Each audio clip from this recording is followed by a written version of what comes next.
You've probably heard that Java doesn't support multiple inheritance. That was a very deliberate choice that Java's creators made, but why would they choose not to include a feature like multiple inheritance when so many other popular languages like Python and C++ have it? Also, I think they were correct to leave it out, and I'll tell you why. Before we get right into it, I also have a full Java course available in a link down in the description. There you'll find dozens of videos exclusive to the course where you'll find tons of Java knowledge, so go check it out. Now before we talk about why Java's creators chose not to include multiple inheritance, we first have to understand exactly what it is. Now, as you may already know, inheritance in object-oriented programming is when one class acquires the fields and methods of another. So as a very simple example, let's say I had this class called animal. Now this class has a couple of different attributes that would make sense for any animal, like say age and name, and maybe some kind of a method that enables that animal to make noise. Now then, of course, there are a ton of different types of animals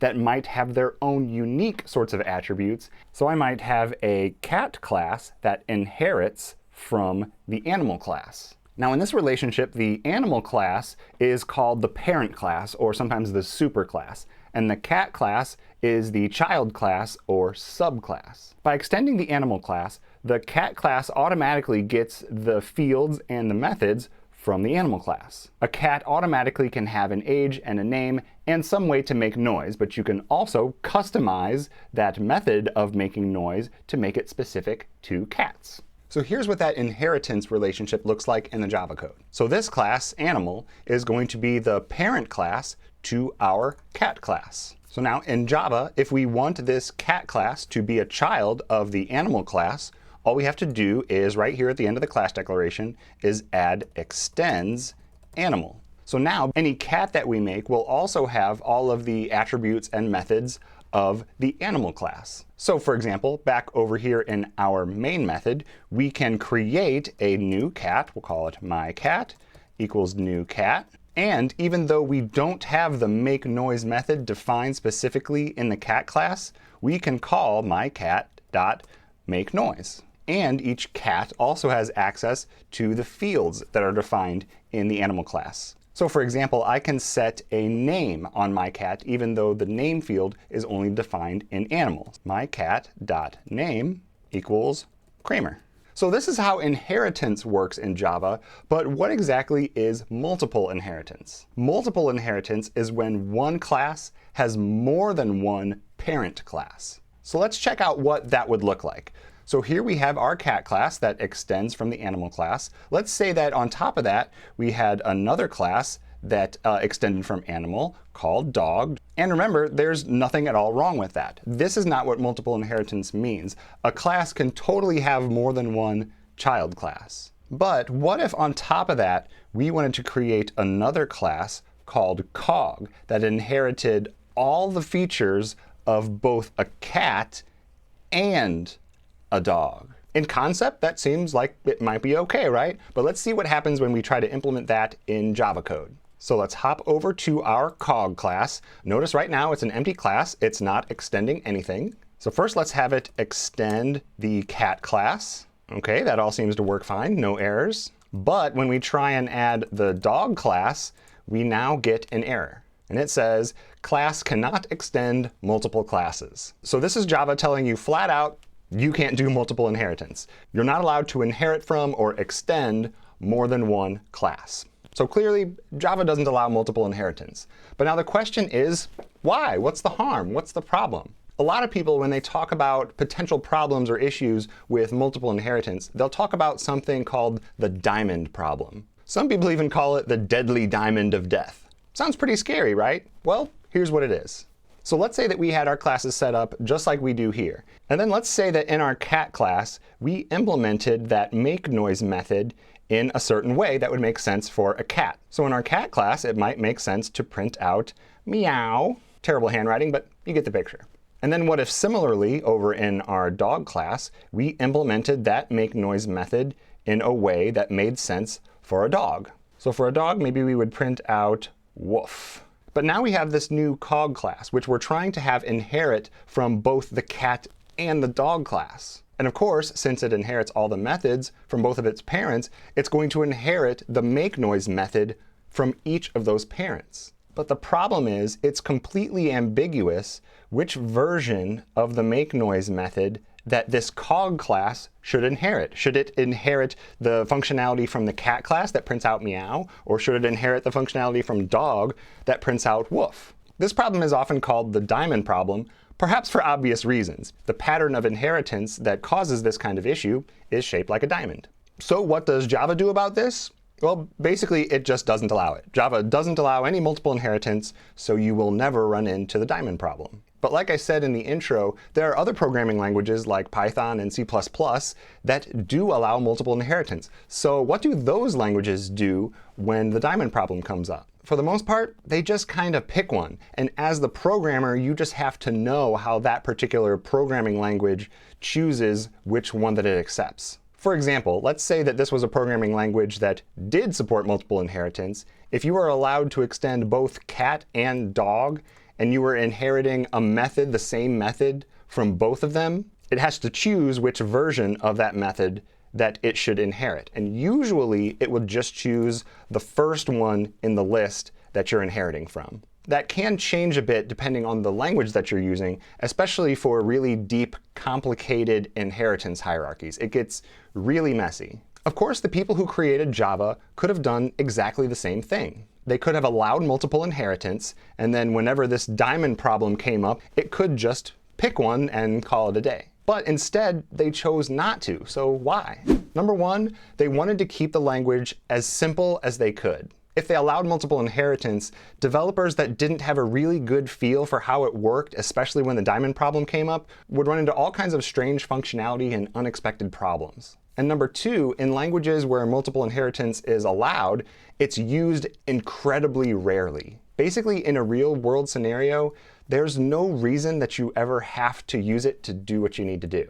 When they were creating the Java programming language, they modeled a lot of it after C++, which was a programming language that a lot of developers used at the time. And they did that to make it familiar with those developers, which makes sense. One of Java's original creators, a guy named James Gosling, actually wrote about it at the time. He said, "Java omits many rarely used, poorly understood, confusing features of C++ that in our experience bring more grief than benefit." And one of those was multiple inheritance. Now, honestly, this argument really resonates with me. I've been programming professionally in Java for more than 10 years, and I can't think of even one time when I was like, oh man, I have this big problem, and the only way I could possibly solve it would be with multiple inheritance.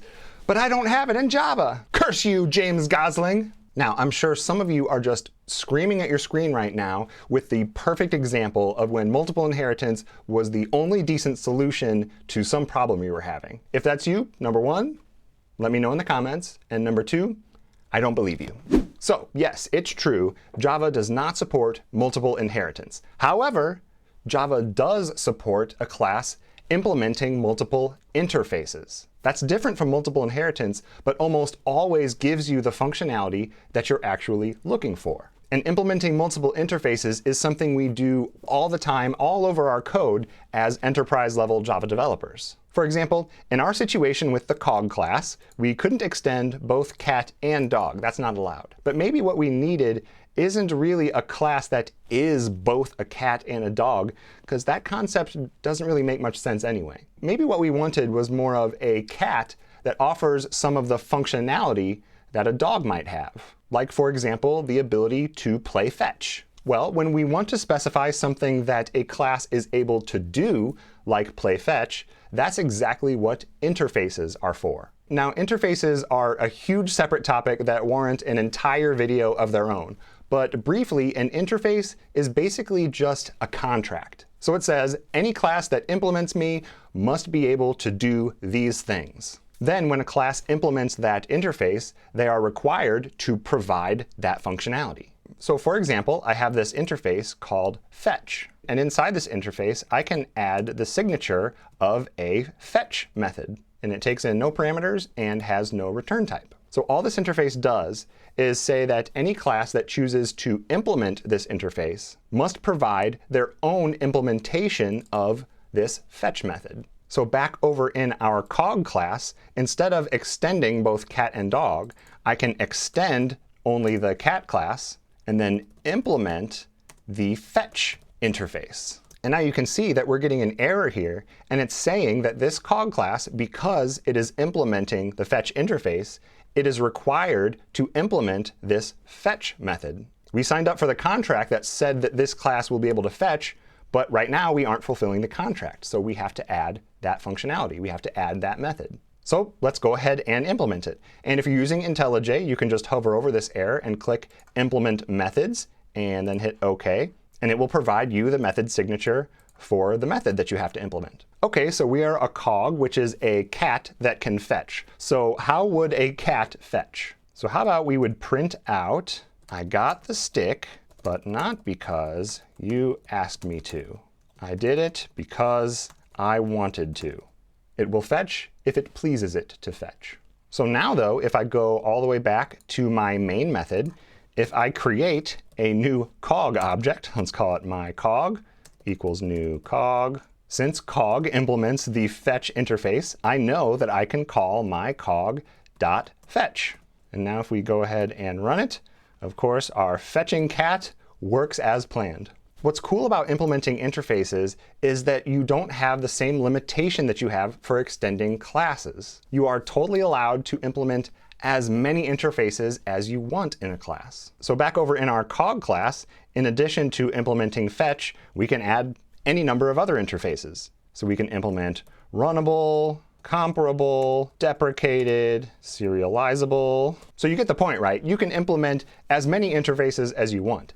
Now, of course, for all of these interfaces that you implement, you are required to then implement all the methods that they require you to implement. So if I hovered over this and said, OK, go ahead and implement all of these methods, I have a lot of work to do in order to fulfill the contracts that I've signed up for all the interfaces that I'm implementing. Now, the reason that Java gives you the ability to implement multiple interfaces but not inherit from multiple classes is that an interface specifies what you are able to do, not what you are. And it makes plenty of sense to allow a class to be able to do all kinds of different things. Extending classes, however, really specifies what a class is. And the creators of Java decided that in practice, it really made more sense to have a class only be able to extend one other class, rather than introduce what they considered to be a ton of unnecessary complexity into the class hierarchies. It's a lot more likely that you'll need a cat that can fetch than it is that you'll need some sort of mutant